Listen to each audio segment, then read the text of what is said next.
Firman Tuhan pada pagi hari ini berbicara mengenai hal penanggulan doa. Yang saya akan berikan tema kecil pada pagi hari ini, yaitu doa yang mengubah keadaan. Doa yang mengubah keadaan. Ya teman-teman, kalau kita melihat dalam kitab Matius ini, pasal yang ke-7, ayat yang ke-7, dia berbunyi yang demikian, mintalah maka akan diberikan kepadamu. Mintalah maka akan diberikan kepadamu. Carilah maka kamu akan mendapat. Ketoklah maka pintu akan dibuka bagimu. Saudara-saudara, bagaimana kita berdoa kepada Tuhan, meminta kepada Tuhan, ya, dengan cara kita bersekutu berdoa kepada Tuhan. Ya, sangat penting bagi kita, ya, untuk mengetahui bahwa doa adalah senjata yang luar biasa bagi anak-anak Tuhan untuk mengalahkan si jahat. Kita berusaha untuk berdoa dan selalu berusaha supaya kita tidak ada dalam pencobaan. Kita selalu meminta kepada Tuhan, kita selalu berdoa kepada Tuhan. Ya. Kita selalu memohon kepada Tuhan supaya pencobaan-pencobaan yang kita hadapi ini, Tuhan, ya, usahakan dijauhkan daripada kita. Ya. Kalau kita lihat dalam Matius pasal 6 juga, ayat yang ke-5 di sini juga berbicara tentang hal berdoa. Ya. Dan apabila kamu berdoa, janganlah kamu berdoa seperti orang munafik. Ya, ini yang sudah pernah dibahas. Ya. Terkadang kita mau berdoa kepada Tuhan, ya, kita mau berdoa kepada Tuhan, tapi hati kita tidak sepenuhnya kepada Tuhan. Ya. Bagaimana kita mau berdoa kepada Tuhan, tetapi, ya, hati kita tidak sepenuh kepada Tuhan. Ini menjadi penghalang bagi kita untuk berdoa kepada Tuhan. Ya. Tapi kita sebagai anak-anak Tuhan, kita selalu meminta kepada Tuhan. Ya. Kita selalu berdoa dan meminta kepada Tuhan apa yang kita inginkan.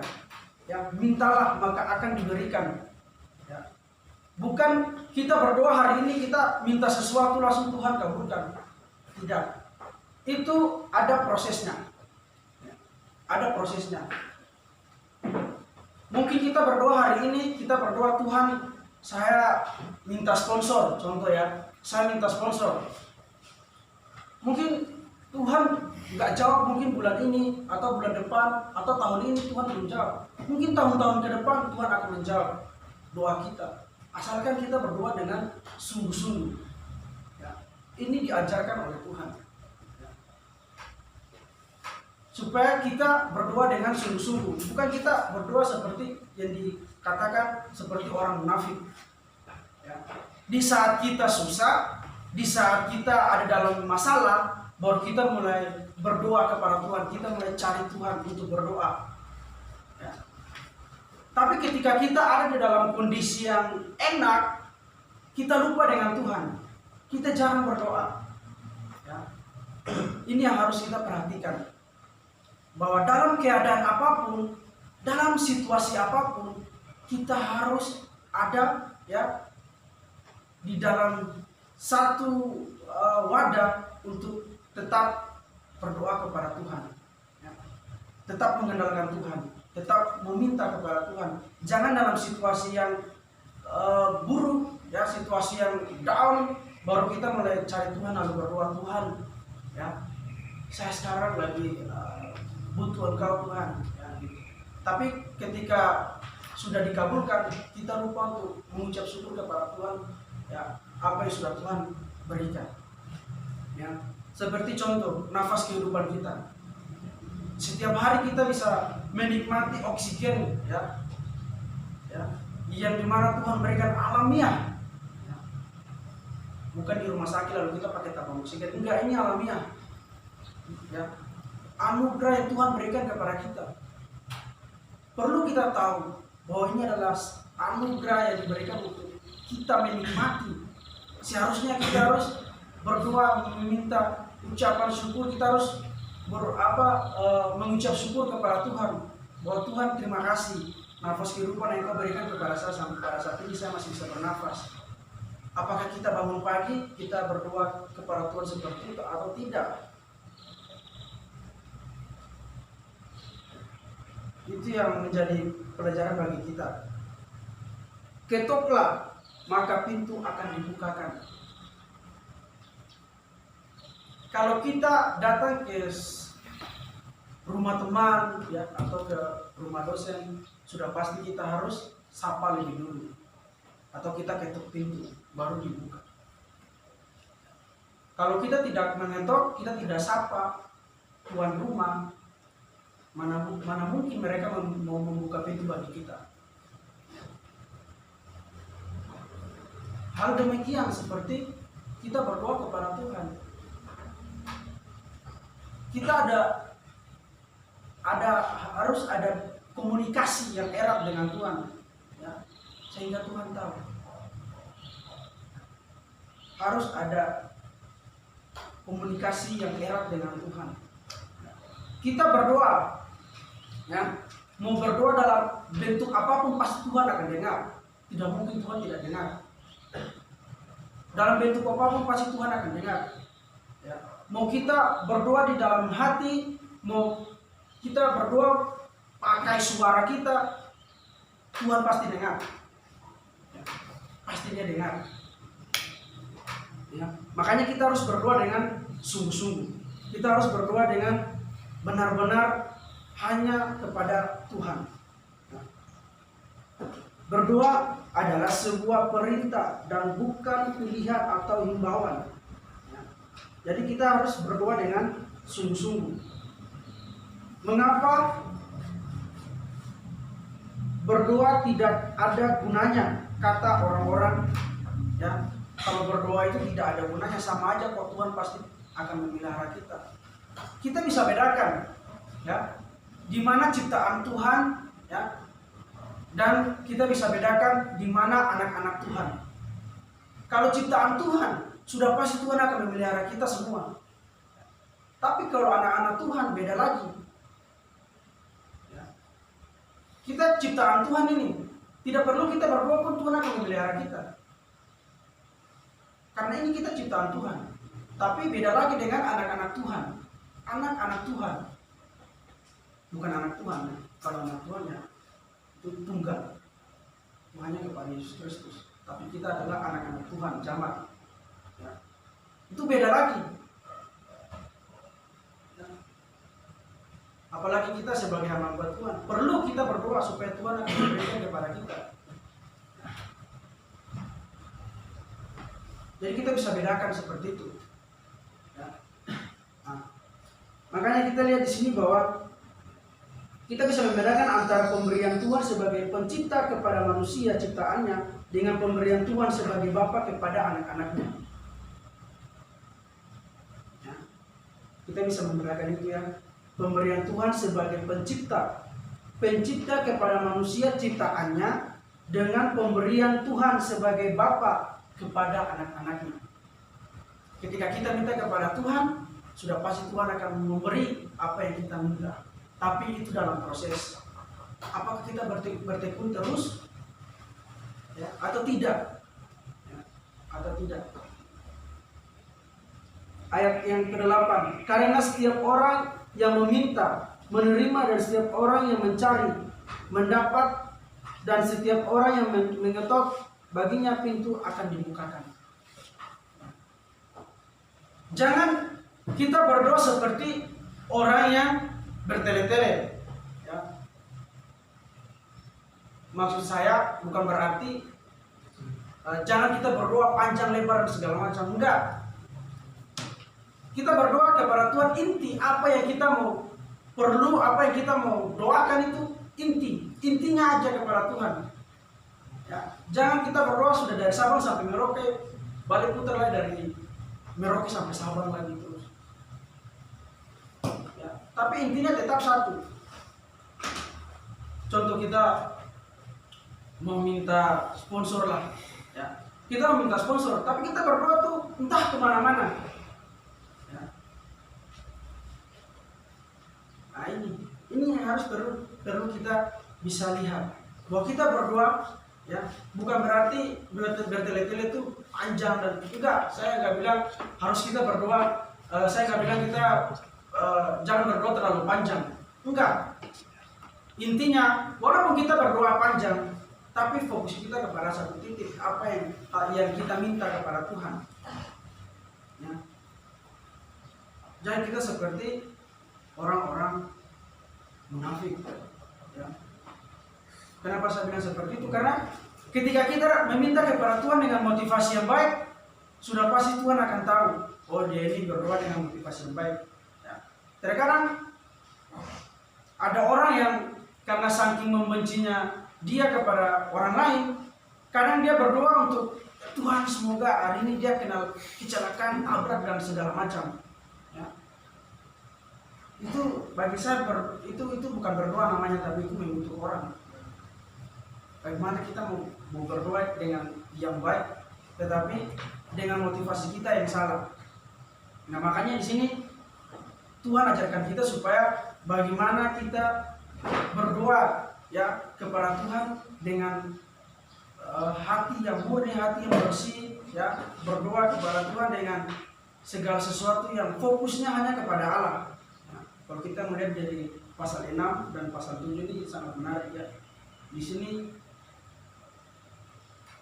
pasal yang ke-6 di sini dikatakan ya, tetapi jika engkau berdoa, masuklah ke dalam kamarmu, tutuplah pintu dan berdoalah kepada Bapamu. Artinya kita fokus, jangan sampai ada orang yang ganggu kita. Kita mau bersekutu dengan Tuhan, kita mau berdoa kepada Tuhan, itu harus fokus. Pikiran kita jangan kemana-mana, hanya satu titik, yaitu kepada Allah. Nah terkadang gini, waktu saya pelayanan di Riau, terus ada yang pemuda, ada yang dia kalau berdoa tuh biasanya dia buka mata. Lalu ada satu pemuda tanya kepada saya, Pak Don, kenapa dia kalau berdoa tuh selalu buka mata? Kan gak boleh, itu harus tutup mata. Ya, saya katakan gini, Tuhan tidak melarang kita berdoa untuk tutup mata atau buka mata. Kenapa kita harus berdoa tutup mata? Supaya kita bisa fokus ya. Kita bisa fokus kepada Tuhan. Kalau kita buka mata, sudah pasti kita akan melihat sesuatu yang aneh-aneh, kemudian sudahlah hilanglah itu apa yang kita akan mau ucapkan kepada Tuhan. Tapi kalau dia buka mata tetapi dia serius kepada Tuhan, ya nggak masalah. Apakah orang berdoa tutup mata? Apakah itu dia serius? Belum tentu juga. Orang yang berdoa tutup mata itu belum tentu juga. Bisa saja dia tidur. Saya bilang begitu. Bisa saja dia tidur. Orang yang berdoa tutup mata itu bisa saja dia tidur. Kita lihat dia tutup mata ini.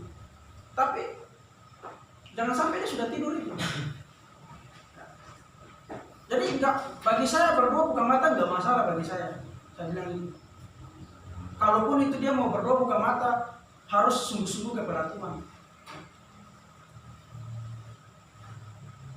Bagi saya nggak ada persoalan di situ. Nah makanya di sini di ayat yang ke-9, adakah seorang daripadamu yang memberi batu kepada anaknya jika ia meminta roti? Nah, kalau kita meminta sesuatu kepada orang tua kita, ya kita minta ikan atau kita minta nasi atau apa begitu, apakah orang tua kita kasih batu tela atau batu batako? Kan nggak mungkin. Pasti dia akan memberikan apa yang kita minta. Orang tua sejahat-jahat apapun pasti dia akan memberikan yang terbaik bagi anaknya. Seperti Bapa di surga. Sejahat-jahat kita, sedegil-degil kita, tapi kalau kita meminta kepada Tuhan, sudah pasti dia akan memberi yang terbaik bagi kita. Ya. Saya punya pengalaman seperti ini. Waktu saya kecil dulu itu, saya selalu kalau pesawat di atas udara itu selalu kita keluar rame-rame dari rumah. Woi pesawat, gitu kan? Dalam hati Tuhan, kapan saya bisa naik pesawat? Ini serius. Jadi kalau macam ada pesawat dulu tuh kalau lewat di atas di di udara atas itu biasa kami anak-anak yang dengan saya nih sejaman saya nih bisa kami keluar tuh lalu kita teriak-teriak aduh pesawat tuh kadang-kadang Tuhan kapan saya bisa naik pesawat ya. Tapi pada akhirnya bisa naik pesawat juga ya, naik pesawat dari Ambon ke Malang, dari Malang ke Batam ya. Bisa, akhirnya bisa. Apa yang kita bilang minta kepada Tuhan pasti Tuhan akan kabulkan. Saya nggak kepikiran sampai di Riau, saya sampai di Batam. Kalau kakak-kakak saya pulang dari Batam itu biasa kami masih SMP itu mereka bilang, woi Batam itu gagal. Pasti, Tuhan, kapan saya bisa pergi ke Batam nih? Ya semoga saya bisa pergi ke Batam lah. Ya. Tuhan akan kabulkan. Sejahat-jahat kita pun apapun. Tapi kalau kita mau berdoa dengan sungguh-sungguh, kita mau tekun, pasti Tuhan akan kabulkan. Tidak mungkin Tuhan kasih yang tidak baik buat kita. Percaya deh. Kalau kita berdoa dengan sungguh-sungguh, Tuhan akan memberikan yang terbaik buat kita. Tidak mungkin Tuhan tidak memberikan yang jelek-jelek buat kita. Jadi ayat yang ke-10 dan 11 ayat yang terakhir. Atau memberi ular jika ia meminta ikan. Jadi jika kamu yang jahat tahu memberi pemberian yang baik kepada anak-anakmu, apalagi Bapamu yang di surga, ia akan memberikan yang baik kepada mereka yang meminta kepadanya. Ayat yang terakhir ya. Kita sebagai orang berdosa saja, kalau seandainya anak kita minta sesuatu, kita akan memberikan yang terbaik, apalagi Bapa yang di surga. Burung saja dia pelihara, bunga saja dia dandani, apalagi kita. Makanya motivasi kita untuk berdoa tuh yang pertama ya, harus berfokus kepada Tuhan dan berdoa tuh dengan motivasi yang baik. Dan kalau kita mau berdoa kepada Tuhan tuh harus betul-betul hati kita nih bersih, hati kita nggak ada yang namanya sesuatu yang membuat kita emosi atau apa begitu, baru kita berdoa tuh sama aja. Lebih baik kita tenang, fokuskan pikiran kita, baru kita berdoa kepada Tuhan. Bersyukur tuh yang dengan Tuhan itu harus sesuatu harus semua pada tenang ya, hati kita semua harus bersih ya. Jangan kita datang dengan marah-marah atau apa baru kita berdoa kepada Tuhan. Bagi saya itu janganlah. Kita datang kepada Tuhan itu harus dengan hati yang bersih, berdoa kepada Tuhan. Nah, ini kita berbicara kepada Tuhan, bukan kita berbicara kepada orang tua atau kita berbicara kepada sobat-sobat kita, teman-teman kita yang di sini. Enggak, ini kita datang kepada Tuhan. Kita berdoa kepada Tuhan. Artinya kita berkomunikasi dengan Tuhan. Jadi sekali lagi teman-teman, yang terakhir ya, bahwa apapun yang kita minta, apapun yang kita gumuli ya, saya yakin dan percaya Tuhan akan mendengar dan Tuhan akan menjawab semua doa-doa kita. Mungkin kita berdoa selama ini Tuhan sudah berapa tahun kita belum punya kampus permanen ya. Tapi yakin dan percaya suatu saat Tuhan akan memberikan yang terbaik bagi kita. Kita harus yakinkan itu. Dan kita kalau berdoa harus yakin. Jangan kita berdoa nggak yakin. Harus yakin bahwa Tuhan akan kabulkan. Entah itu kapan. Ini dalam butuh proses. Berdoa kepada Tuhan. Kita berdoa kepada Tuhan bukan hari ini kita minta mobil langsung mobil datang. Enggak, tapi ada prosesnya. Tuhan pasti akan menguji sampai di mana kesabaran kita untuk menanti janji yang Tuhan akan berikan. Karena Tuhan tidak pernah ingkar janji. Ya, Tuhan tidak pernah ingkar janji. Tuhan selalu tepati janjinya kepada kita. Ya, Tuhan pasti tepati janjinya kepada kita. Maka dari itu, marilah kita berdoa dengan sungguh-sungguh. Jangan kita berdoa dengan keterpaksaan. Kalau kita berdoa dengan keterpaksaan itu berarti tanda tanya bagi kita. Ya, harus kita berdoa dengan sungguh-sungguh. Meminta dengan sungguh-sungguh pasti Tuhan akan kabulkan. Percaya dan tidak percaya, Tuhan pasti akan kabulkan. Karena Tuhan tidak pernah ingkar janji. Sampai kapanpun kita mau berdoa dalam hati, mau berdoa pakai suara, tetap Tuhan akan dengar. Apapun yang terjadi Tuhan dengar. Tuhan Maha Pendengar. Tidak mungkin Dia tidak dengar doa-doa kita. Pasti Dia akan dengar. Mau kita mau berdoa atau mau apapun, dimanapun, tetap Tuhan akan dengar doa-doa kita. Ya. Tapi ingat satu, kalau kita berdoa harus dengan motivasi yang baik, jangan dengan motivasi yang tidak baik. Berdoa kepada Tuhan, berbicara kepada Tuhan, berkomunikasi dengan Tuhan, ya harus kita datang kepada Tuhan dengan hati yang tulus, yang murni untuk kita berbicara kepada Tuhan. Biarlah firman Tuhan pada pagi hari ini memberkati kita. Minta saudara Wilson berdoa. Sudah berdoa. Tuhan Yesus, kami bersyukur untuk pagi hari ini, firman Tuhan yang kami dengar, kami bisa bersama, mengajak kami untuk memiliki relasi yang baik kepada Tuhan, lebih khusus dalam hal komunikasi dengan Tuhan melalui doa. Kiranya Engkau memberkati kami dalam setiap kehidupan kami, aspek kehidupan kami, yang semakin hari kami sadari semakin menjauh dari Tuhan. Tapi kami yakin dengan berdoa kami dapat menjalin hubungan yang lebih baik dengan Tuhan. Berkati hamba yang menyampaikan kebenaran-Mu, biar ini terpilih menjadi berkat dalam kehidupannya secara pribadi. Dalam nama Tuhan Yesus kami berdoa. Amin.